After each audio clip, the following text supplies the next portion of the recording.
খুব গুরুত্বপূর্ণ তথ্যবহল প্রয়োজন আছে, যে জিনিসগুলো একান্ত দরকার, যার জন্য আমি আলোচনা করছি, কথা বন্ধ করে দিতে হবে।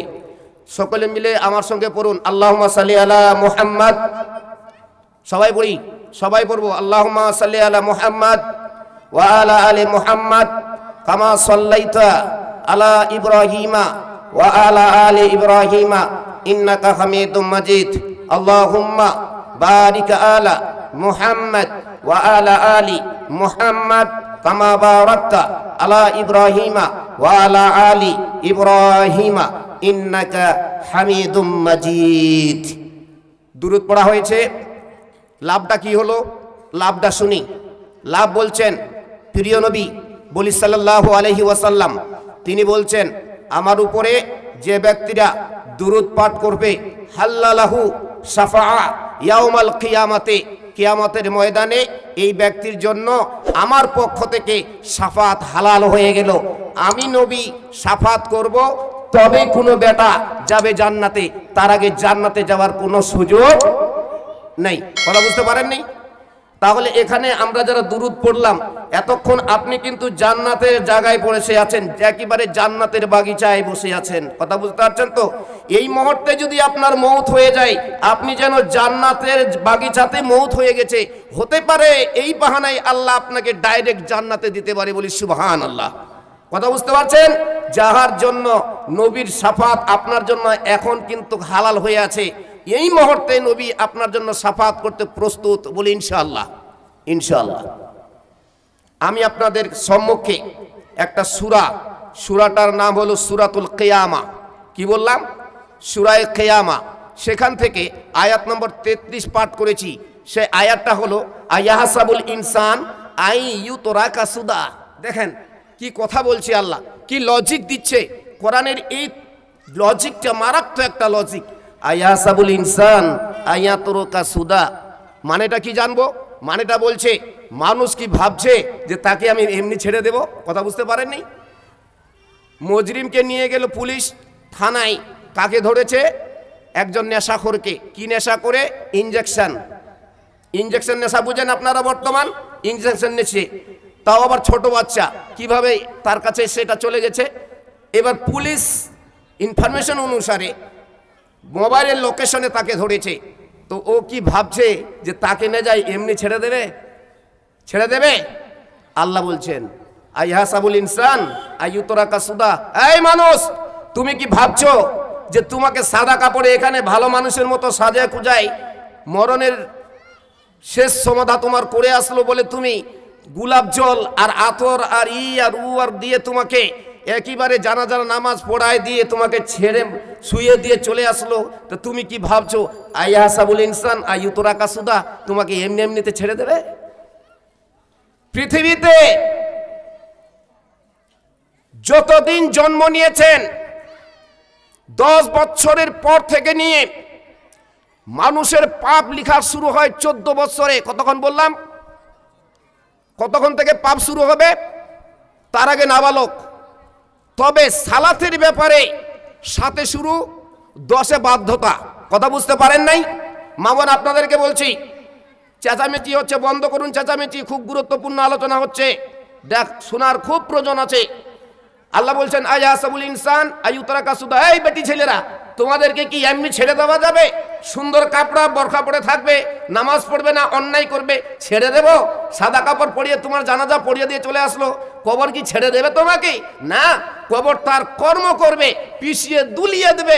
উত্তর না দিতে পারলে তোমার উপরে কঠোর আযাব শুরু হবে, যন্ত্রণাদায়ক আযাব হবে, সাপ বিচ্ছু তোমাকে জড়িয়ে ধরবে, আর তোমার জীবনের হিসাব আল্লাহর কাছে দিতেই হবে। এবার আসি, তাইলে আমাদের বেকার ছাড়া ছাড়বেন না আল্লাহ। কি বেকার ছাড়বেন না? নবী বলছেন, এই শোনো, লা তাযালু কাদামা আবদি ইয়াউমাল কিয়ামা হাত্তা ইউসালু আন আরবাইন। এই শুনেন মা বোন, কিয়ামতের দিনে এক পা আগেও বাড়তে দিবে না, এক পা পরেও করতে দিবে না। যে জায়গায় বলবে আল্লাহ দাঁড়া, ওই জায়গাতেই দাঁড়াতে হবে। একটু পিছু হটতে পারবেন না, একটু আগেও যেতে পারবেন না, আগা পিছা করা যাবে না। দিয়ে কি করবে? এখন বলবে চারখানা প্রশ্নের উত্তর দেই। কটা করলাম? 4টা। নাম্বার 1, ওয়া আন উমরিহি ফিমা আফনাহু। জীবনে একটা বয়স পেয়েছিলে, বয়সটাকে কোন কাজে লাগালে তার হিসাবটা দাও। পারা যাবে হিসাব দিতে? ভাই এখানে যারা আমরা বসে আছি, বেশির কথা বলছি না, 1 সপ্তাহ থেকে আজ পর্যন্ত যতগুলো আমি হিসাব অন্যায় আর পাপ করেছি, শুধু 1 সপ্তাহের কথা বলছি। জীবনে এখন আপনার বয়স কম হইলেও আপনার বয়স 35 অথবা 40 এরকম হতে পারে। তো আমি 35 আর 40-এর কথা বাদ দিচ্ছি মা বোন, 1 সপ্তাহের হিসাব নিতে চাই আপনার কাছে। গত বুধবারে আপনি কি করছিলেন, গত বুধবার থেকে আজ পর্যন্ত একটা হিসাব আপনি টানেন, যে আপনি এই হিসাবে গত বুধবারে ঠিক 11টার সময় 11:05-এ, যখন দুপুর 11:05 সেই সময় আপনি কি কাজ করেছিলেন এবং সেই কাজটা আপনার মনে আছে? যদি হিসাব নিয়ে দেওয়া যাবে? যাবে ভাই? হ্যাঁ বলেন, না হলে বুঝতে পারবেন না। আমি যেটা বলছি, মানুষ এমনি এমনি তোমাকে ছেড়ে দেওয়া যাবে না, তোমার পুঙ্খানো হিসাব নেওয়া হবে। যার জন্য আল্লাহ বলছে ওয়া আন উমরিহি ফিমা আফনাহু। জীবদ্দশায় তোমাকে একটা সময় দেওয়া হয়েছিল, এই সময়ে তুমি কি কাজ করলে এটার হিসাব তুমি দাও। সুবহানাল্লাহ, খুব বড় কষ্টদায়ক যন্ত্রণা হবে। সম্ভব নয়, অসম্ভব কথা। যার জন্য আপনাকে রুটিন তৈরি করতে হবে। যদি হিসাব দিতেই হয়, আর আল্লাহ নেবেই হিসাব, অবশ্যই আগেই বলে দিয়েছে ছেড়ে দেব না, এমনি এমনি ছেড়ে দেব না। প্রত্যেকটার হিসাব তোমার কাছে নিব। চাহে পুরুষ হও, চাহে মহিলা হও, চাহে তুমি ভীম হও, চাহে কুলি হও, চাহে গায়ের মুসলিম হও, যাই হও না কেন, রাজা হও, প্রজা হও, নেতা হও, মন্ত্রী হও, বেটা ছেলে হও, বেটি ছেলে হও, প্রত্যেককেই আমি এমনি ছেড়ে দেব না। তোমার দৈনন্দিন জীবনের হিসাব নিয়ে ছাড়বো। পামচার হয়ে যাবে, পামচার, অসম্ভব ব্যাপার। তাহলে আল্লাহ আপনাকে আগেই ইঙ্গিত দিয়েছে। কত রহ পাপ করছি, পাপ করে আবার মুচকি হাসি হয়, পাপ করে আবার মুচকি হাসি হয়। একবারও ভাবি না কি অন্যায় করে ফেললাম, একবারও ভাবি না কি অন্যায় করে ফেললাম, একবারও ভাবি না কি অন্যায় করে ফেললাম। যেন কি দারুণ করেছি, বুক ফুলিয়ে ভাবছি যেন আমার মতো ভালো কাজ কে করে নাই। আল্লাহ বলছে এই শোন শোন শোন শোন শোন, দাঁড়া দাঁড়া, নোটিশ বানা, একটা রুটিন তৈরি কর। কি করলি? ফজর থেকে নিয়ে এসা পর্যন্ত একটা রুটিন তৈরি কর, দৈনন্দিন দর্পণ তৈরি কর, দৈনন্দিন রুটিন তৈরি কর। এই রুটিনে তুমি দেখো যে সকাল থেকে নিয়ে সন্ধ্যা পর্যন্ত কি করলে। একটা থিওরি দিচ্ছে, এই থিওরিতে আজকে কি করলে, ফজরের নামাজ পড়লে কি পড়লে না, জোহরের নামাজ পড়া হলো কি না, আসরের নামাজ পড়া হলো কি না, মাগরিবের নামাজ পড়া হলো কি না, ইশার নামাজ পড়া হলো কি না, ফজর থেকে জোহর পর্যন্ত কার সঙ্গে মিথ্যে কথা বলেছি, ব্যবসায় কত ফাঁকি দিয়েছি, কত অন্যায় করলাম, তার সঙ্গে কত চুগলি করেছি, তার সঙ্গে কত বেঈমানি করেছি। এই করতে করতে ফজর গেল, জোহরে কত করলাম, জোহর থেকে আসর পর্যন্ত কত মানুষের সঙ্গে বেঈমানি করেছি, কত মানুষকে ঠাট্টা মাজাকের সঙ্গে উড়িয়ে দিয়েছি, কত মানুষের তোড়া কেটেছি, কত মানুষকে অন্যায় করেছি, কত মানুষকে আঘাত দিয়েছি।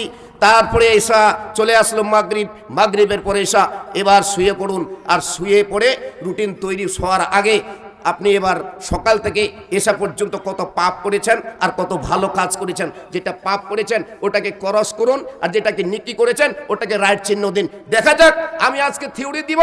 যদি মা বোন আপনার এই রুটিনটা তৈরি করে নেন, কিয়ামতের ময়দানে আল্লাহ যে বলছে আয়াহসাবুল ইনসান আইয়ুতরাকা সুদা, এই মহিলারা, এই ছেলেরা, তোমাদেরকে এমনি আল্লাহ ছেড়ে দেবে না। কিয়ামতের ময়দানে আমি পুঙ্খানুপুঙ্খ তোমাদের হিসাব নেব।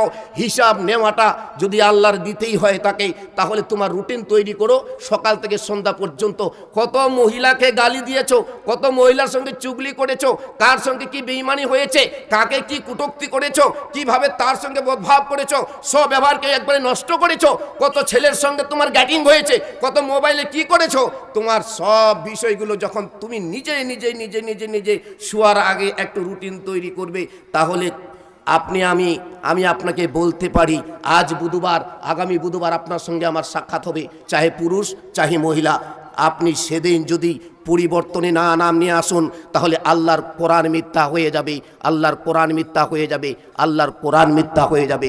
রুটিন তৈরি করুন, আজই করতে হবে, আজ থেকেই করতে হবে রুটিন তৈরি, যে আমি আমার দৈনন্দিন জীবন পরিবর্তন করতে পারি কিনা। তবে একটা কথা বলে আসছে এখানে, যে আল্লাহ বলছেন ফাযাক্কির ফাইন্না যিকরা তানফাউল মুমিনিন, নসিহত করো, মুমিনকে নসিহত কাজে আসবে। নসিহত করো, মুমিনকে নসিহত কাজে আসবে।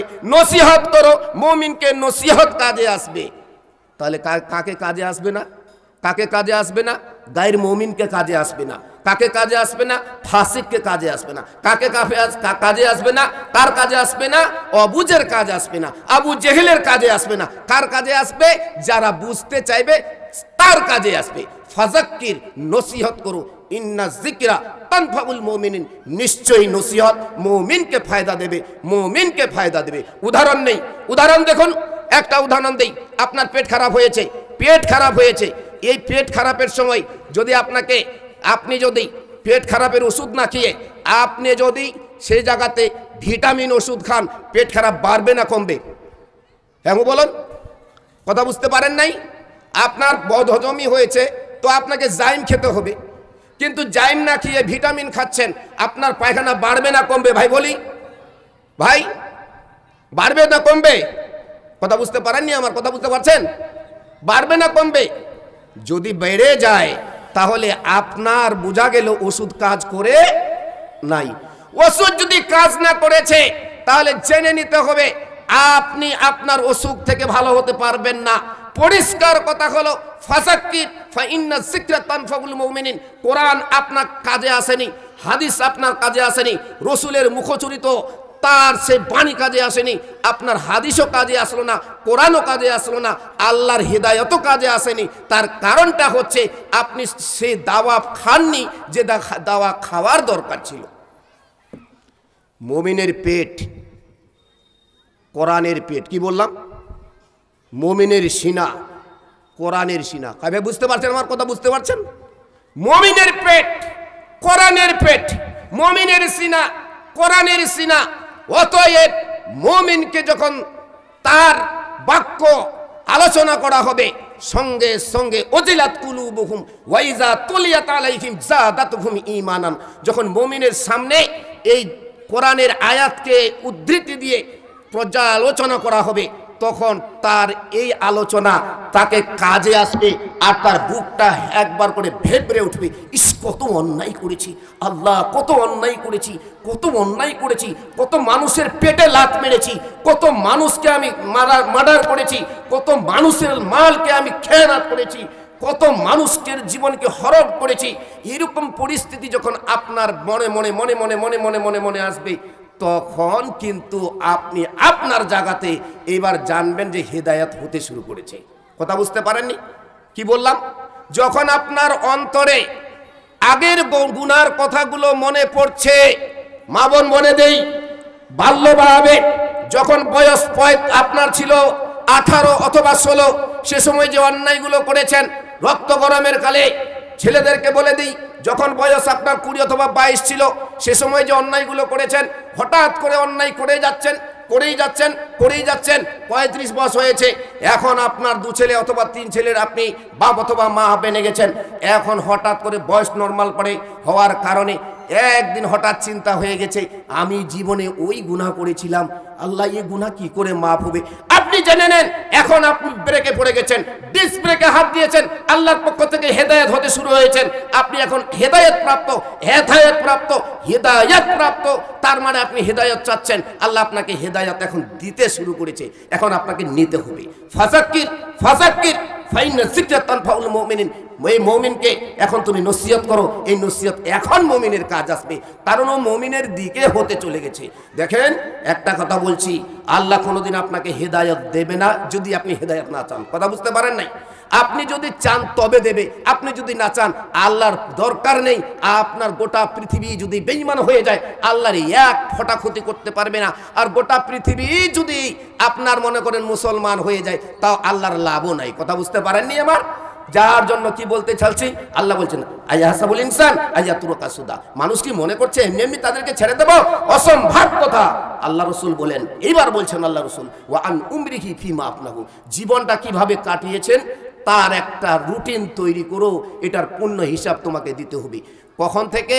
10 থেকে আজ পর্যন্ত বয়স তোমার 40, 10 থেকে -10 30 বছর তোমার আছে। 30 বছরের মধ্যে বিগত জীবনে কি করলে, কতগুলো কথায় কি হয়েছে, আওয়ান উমরিহি ফিমা আফনাহু, এটা নিয়ে তোমার জিজ্ঞাসাবাদ করা হবে। ততক্ষণ পর্যন্ত এক পা আগেও বাড়া যাবে না, এক পা পিছুও বাড়া যাবে না। এইবার বলছে আর একটা পয়েন্ট, ওয়া আন শাবাবিহি ফিমা আবলাহু, আল্লাহ রাসূল বলেন ওয়া আন শাবাবিহি ফিমা আবলাহু, তোমাকে একটা বয়স দেওয়া হয়েছিল, যুবক এবং যুবতীর বয়স। যুবক এবং যুবতীর বয়সের মধ্যে সে সময় মানুষের রক্ত গরম থেকে অন্যায়ের দিকে মানুষের পা বাড়ায়, একটুকু তার সচেতনা হয় না, মনে একটুকু চিন্তা হয় না, এ সময় তাদের অনেক রকমের গুনাহ হয়ে যায়। আল্লাহ রাব্বুল ইজ্জাত এর রাসূল বলেন, ও যুবকের দল, ও মহিলার যুবতীরা, তোমরা শোনো, আল্লাহ রাব্বুল ইজ্জাত তোমার যুবক এবং যুবতীদের ব্যবধান, তোমাদের বয়সের তারতম্য নিয়ে কিয়ামতের ময়দানে আল্লাহ হিসাব নেবেন। उकाबे रूह जब बेदर होती है जवानों में, नजर आती है उनको अपनी मंजिल आसमानों में। उकाबे रूह जब बेदर होती है जवानों में, नजर आती है उनको अपनी मंजिल आसमानों में। এরা সেই যুবক, এদের দ্বারাই সত্য পথের পথিক, এরা সত্যের পথ অনুসন্ধান পাওয়া যায় এদের দ্বারাই। এরা ইচ্ছা করলে পাহাড় ভেঙে সেটাকে দরিয়া করতে পারে, দরিয়াকে পাহাড়ের সমতুল্য করতে পারে, কারণ এদের এখন রক্ত গরম আছে। এই রক্তের জোরের শক্তিতে যদি আল্লাহর ওয়াস্তে লাগায়, কিয়ামতের ময়দানে মহান আল্লাহ রাব্বুল ইজ্জাত এই যুবককে বলছে, একটা সুন্দর উপমা দিচ্ছেন, একটা পুরস্কার দিচ্ছেন। ও যুবক, তুমি লক্ষ্য করো, তোমাকে একটা আমি উপঢৌকন দিচ্ছি। আল্লাহ রাসূল বলছেন, আমি একটা উপঢৌকন দিব, আমি একটা পুরস্কার দিচ্ছি। ও জয় মহিলার দল, একটা উপঢৌকন তোমাকে দিচ্ছি, উপঢৌকনটা নাও, একটা পুরস্কার নাও। কি পুরস্কারটা? কিয়ামতের ময়দানে যে যুবক, যেই যুবতী, যে যুবক, যেই যুবতী একেবারে অন্যায় থেকে মুক্ত, ভালো কাজের জন্য তৈরি হয়েছে, ভালো কাজের দিকে অগ্রসর হয়েছে, তার জন্য আমি একটা উপহার দিচ্ছি। বিশ্বনবী বলেন, আমি কিয়ামতের ময়দানে একটা উপহার দেব। সেটা উপহার কি? ওয়া আন শাবাবিহি, তাদের সম্বন্ধে বলছেন, ওয়া শাবুন নাশা ফি ইবাদাতিল্লাহি তাআলা। তোমার বয়স এখন 18, মসজিদমুখী হচ্ছে অনেক যুবক। এখন বর্তমান পরিস্থিতিতে অনেক যুবকেরা নামাজ পড়ছে, ভাই পড়ছে না? আমি তো কুচিয়াপুকুরের কথা বলবো, আমি যখন 2005-এ আসি তখন বয়স্করা নামাজ পড়তো না। আল্লাহর দোয়ায় দেখছি, সৈয়দ বাবুর মেহনতে যথেষ্ট দেখছি এই গ্রামে আল্লাহর রহমতে মহিলারাও নামাজ পড়ছেন, আমার যুবক ভাইরাও নামাজ পড়ছে, প্রতি কাতারে ভালোই লোক হচ্ছে। তার মানে কি বোঝা যাচ্ছে? যে এই যুবকেরা এখন অগ্রসর হয়েছে ইবাদতের দিকে। আল্লাহ রাসূল বলছেন, যখন এই যুবকেরা ইবাদতের দিকে অগ্রসর হবে, আমি কিয়ামতের ময়দানে কি বলছি, কিয়ামতের ময়দানে তার জন্য একটা উপঢৌকন দিব, তার জন্য একটা পুরস্কার দেব, খুব বড় ধরনের পুরস্কার, বড় ধরনের পুরস্কার। সেই পুরস্কারটা কি? عن ابي هريره رضي الله تعالى عنه قال قال رسول الله صلى الله عليه وسلم, হযরত আবু হুরায়রা রাদিয়াল্লাহু তাআলা আনহু তিনি বলছেন, সেই উপহারটা হচ্ছে কি? ইয়াউমা জিল্লা লা জিল্লাহু, ইয়াউমুন লা জিল্লা ইল্লা জিল্লুহু। কিয়ামতের দিনে মহান আল্লাহ রাব্বুল ইজ্জাতের সে সূর্য খুব কাছাকাছি আসবে, মানুষ রৌদ্রের তাপে তার শরীর টকবক টকবক করে ফুটবে, একটুকু কোথাও আশ্রয় পাওয়া যাবে না, কোথাও কোনো রকমের আশ্রয় নেই, মানে সেখানে কোনো রকম ব্যবস্থাপনা থাকবে না, লোকালয় থাকবে না, মরু প্রান্ত, মরুভূমি, সব মরু হয়ে থাকবে, গাছ নেই, বিছানা নেই, বাজার নেই, লোকালয় নেই, বাড়ি নেই, ঘর নেই, কিচ্ছু নেই, শুধু শুধু বালু আর বালু দেখা দিবে, কিচ্ছু নেই। কিয়ামতের ময়দান সাদা সাদা হয়ে যাবে। সে সময় আল্লাহর পক্ষ থেকে আযাব শুরু হবে। সে আযাবটা হচ্ছে, আপনার সূর্যটা যেটা দেখছেন এখান থেকে প্রায় 13 লক্ষ কিলোমিটার উপরে আছে পৃথিবীর, সেই সূর্য আপনার কেউ বলছে 1 মাইল দূরে থাকবে, এত কাছে করে দেওয়া হবে। আর এই সূর্যের তপ্তটা আপনার একেবারে খুব নিকটে দেওয়া হবে, আপনি ঘেমে তরতরা হয়ে যাবেন। কেউ ঘামের সঙ্গে সঙ্গে মানে হাবুডাবু খাবে, নদী হয়ে যাবে, ওখানে একটা পুকুর হয়ে যাবে, কিন্তু আশ্রয় পাবে না। নো শেল্টার ফর এনিবডি, কোনো ব্যক্তির জন্য সেখানে ব্যবস্থা থাকবে না। আল্লাহ রসুল বলছেন আমি কথা দিলাম কিয়ামতের ময়দানে যে যুবকেরা এখন অন্যায়ের দিকে পা না বাড়িয়ে এরা যারা সঠিক পথের দিকে পা বাড়াচ্ছে, হিদায়তের দিকে যাচ্ছে, মসজিদের দিকে মন দিয়েছে, হাদিস কোরআনের দিকে মন দিয়েছে, অন্যায়ের প্রতিবাদ করছে, হিলফুল ফজল সংগঠন তৈরি করছে, তাদের জন্য একটা উপহার দিচ্ছি। উপহারটা কি? ইয়ামা লা জিল্লা ইল্লা জিল্লুহু, কিয়ামতের ময়দানে আমি আমার আরশের নিচে তাদেরকে ছায়া দেব, তাদেরকে স্থান দেব। আরশ আমার এসে তাদেরকে ছায়া করে ধরবে, আরশ এসে ছায়া করবে, আরশ এসে ছায়া ধরবে, আর তারা সে ছায়ার নিচে আশ্রয় নেবে। বলি সুবহানাল্লাহ। কথা বুঝতে পারেন নাই? কি বললাম? কথা বুঝতে পেরেছেন? আশ্রয় থাকবে না, কোথাও নেই। তো আল্লাহ বলছেন কিয়ামতের ময়দানে আমি আশ্রয় দেব। নবী তুমি বলে দাও ওই ব্যক্তিকে, যেই অবস্থাতে অন্যায় যেতে পারত, অন্যায় নাই, এখন ন্যায়ের দিকে আছে, অথচ সে পারত অন্যায় করতে, করেনি। ওই যুবতীটা যার বয়স 16, এখনো তাহাজ্জুদ গোজারি, এখন 5 ওয়াক্ত নামাজ পড়ে, এখনো কোরআন পড়ে, এখন হালাল খায়, হালাল পথে চলে, নিজের সতীত্বকে বজায় রাখে এবং সম্পূর্ণভাবে যেইভাবে নিজেকে বাঁচাতে হয় সেইভাবে বাঁচাচ্ছে। আল্লাহ রাব্বুল ইজ্জত বলছেন ওই মহিলাকে আমি দায়িত্ব নিয়ে নিলাম, কিয়ামতের ময়দানে তাকে আমি জান্নাতে দেব। জানেন কি করব? আরশের ছায়ার নিচে দেব। বন্ধুগণ, আমার ভাইরা, এবার আসি আমরা। এতগুলো কথা বলার পরে আল্লাহ রাব্বুল ইজ্জত, মহান আল্লাহ রাব্বুল ইজ্জত তার কোরআন মাজিদে বলছেন ইয়া আইয়ুহাল ইনসান আইয়ুতরাকা সুদাম আলাম ইয়াকুন নুতফাতান মিন মানিয়্যি আল্লাহ রাব্বুল ইজ্জত বলছেন মানুষ রে, তোমাকে আমি এমনি যখন ছেড়ে দেব না, তাহলে 2-4টা উপমা আমার শোনো। সেটা হলো এই যে যখন তুমি পার্থিব জীবনে কিছুই ছিলে না, আমি দুইজনের সংমিশ্রণে খুব নাপাক পানি থেকে, এক বিন্দু নাপাক পানি থেকে আমি তোমাদের তৈরি করলাম। আর তৈরি করার পরে সেই জায়গা থেকে পুরুষ নির্বাচিত করলাম আর মহিলা নির্বাচিত করলাম। ওয়া খালাকনাকুম আজওয়াজা, আল্লাহ বললেন আমি ওই মানুষের মধ্য থেকে কাউকে পুরুষ বানালাম, কাউকে মহিলা বানালাম, আর ওই মহিলার মধ্য থেকে 2টি জোড়া তৈরি করলাম। ওয়া খালাকনাকুম আজওয়াজা, স্বামী আর স্ত্রী তৈরি করলাম। ওয়া বাসসা মিনহুমা রিজালান কাসীরান ওয়া নিসা, তাদের কাছ থেকে অনেকগুলো তাদের কাছ থেকে সন্তান নিলাম, বংশ বিস্তার করলাম। পৃথিবীতে আসলো, কেউ ভালো হলো, কেউ খারাপ হলো, কেউ হয়তো নবী হলো, কেউ ওলি হইলো, কেউ ডাকাত হলো, কেউ চোর হয়ে গেল, কেউ মাস্টার হলো, কেউ কবিরাজ হলো, কেউ মৌলবি হলো, কেউ মোল্লা হয়ে গেল। আর তারপরে বলছেন আমি যদি আল্লাহ এক ফোঁটা বিন্দু থেকে তোমার অস্তিত্ব ছিল না, অস্তিত্ব থেকে তোমাকে আমি নিস্তিত্ব থেকে যদি অস্তিত্বে নিয়ে এসে একটা মানুষ রূপে বানাতে পারি, তাহলে সন বান্দা আয়াসাবুল ইনসান আইয়ুতরাকা সুদা, মানুষ রে আমি কি তোমাকে এমনি ছেড়ে দেব? এই কথাটা আমার শোনো। আলাইসা বিকাদিরিন আইয়ুখলাকা, আলাইসা বিকাদিরিন আইয়ুহিয়াল মাউতা।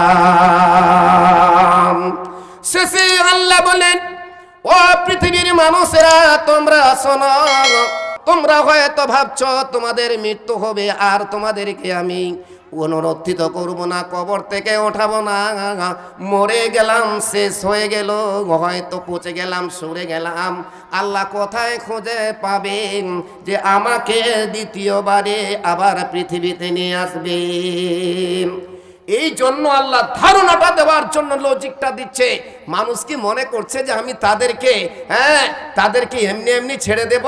তাহলে শোনো, আয়াসাবুল ইনসান, আল্লাহ বলছেন এবার, আলাইসা বিকাদিরিন আলা আইয়ুহিয়াল মাউতা।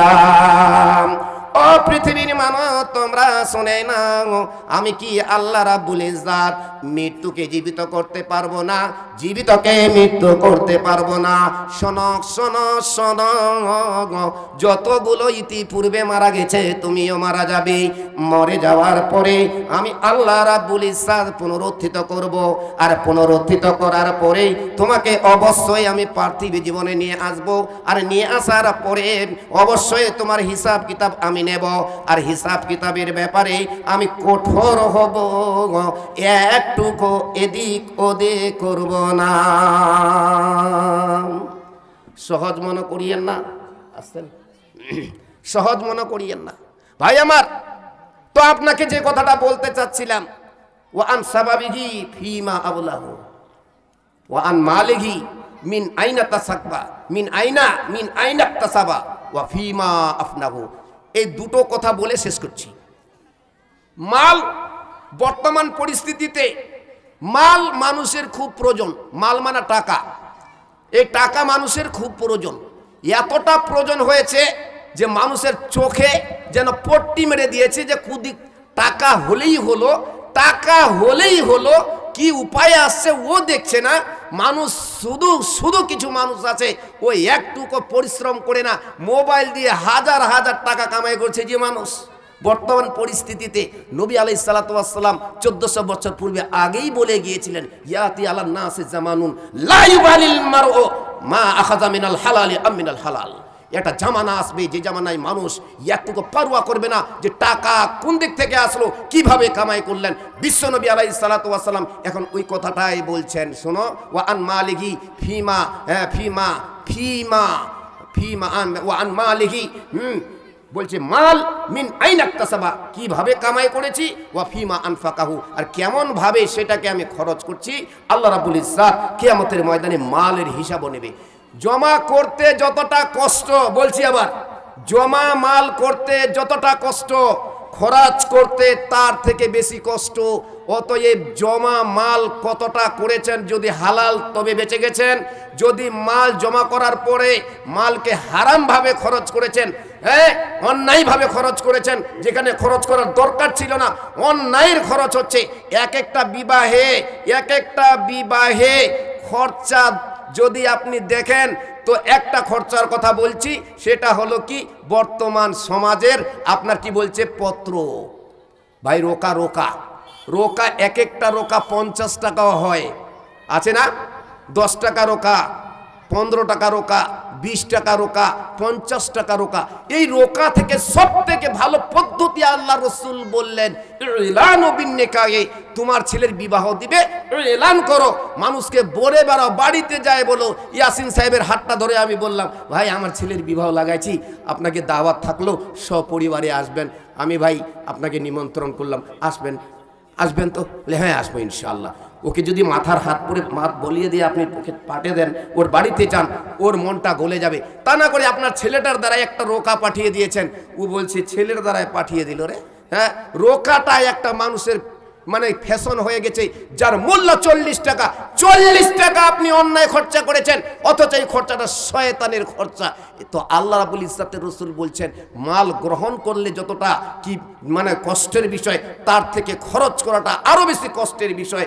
খরচ এবং গ্রহণ দুটাই খুব বিপরীতমুখী ব্যবস্থা, যদি হালাল রূপে না করা যায়। ভাই আমার বন্ধুগণ, আমার বিষয়ের মধ্যে মূল বিষয় ছিল অনেক একটা লম্বা, যে আহমদ শরীফের হাদিসটা ছিল, সে হাদিসটার আর সময় নেই। আমি একটা 10টা নসিহতের আলোচনা করতে যদি চেয়েছিলাম, কিন্তু সময়টাকে অন্যদিকে কথা বের হয়ে অন্য মাধ্যমে চলে গেলাম। যার জন্য বলছি যে যেখানে আছি আপনারা আসুন, এখন বসে যান। আর আপনাদের যে কথাগুলো বলা হলো, মা বোনদেরকেও বলছি যে আপনারা একটা রুটিন তৈরি করবেন, আজই বাড়িতে গিয়ে করবেন এবং এটা কসম খেয়ে নিন আজ থেকে ইনশাআল্লাহ আমি একটা খাতা তৈরি করব, আর এই খাতাটাতে আমি প্রতিদিন ফজর থেকে নিয়ে এশা পর্যন্ত কত অন্যায় করলাম এই অন্যায়টাকে ক্রস চিহ্ন দিন, আর যেটা রাইট করেছি মানে ভালো কাজ করেছি ওটাকে আপনি চিহ্নিত করে রাইট দিন। যে এক সপ্তাহের মধ্যে এই রুটিনটা দেখার পরে আপনার বদল হচ্ছে কিনা এই কাজটা আপনাকে করতে হবে ইনশাআল্লাহ। মা বোন করবেন ইনশাআল্লাহ? করবেন না? করা যাবে না? অন্যায় করতে থাকবেন নাকি? বলছি অন্যায় করবেন না করবেন না? ইনশাআল্লাহ রুটিন তৈরি করেন। বলছি আপনাদেরকেও বলছি ভাই রুটিন তৈরি করবো ইনশাআল্লাহ। ভাই যুবকেরা আমার রুটিন তৈরি করা যাবে? আজ থেকে পাপ করব না কিংবা করব তার জন্য একটা খাতা তৈরি আমার থাকবে, মাত্র 5 টাকা দাম। 5 টাকা একটা খাতা তৈরি রাখুন, প্রতিদিনের রুটিন তৈরি করুন। আমাকে অবশ্যই বাঁচতে জাহান্নাম থেকে যদি জান্নাতে যেতে চাই রুটিন তৈরি করতে হবে, নচিত বাঁচা যাবে না। আল্লাহ যেন আমাদের সকলকে তৌফিক দেয় হক বুঝার, হক বলার, হক চলার। আমিন। ওয়া আখির দাওয়ানা আনিল হামদুলিল্লাহি রাব্বিল আলামিন ওয়া মা আলাইনা ইল্লাল বালাগ। আসসালামু আলাইকুম ওয়া রাহমাতুল্লাহি ওয়া বারাকাতুহু।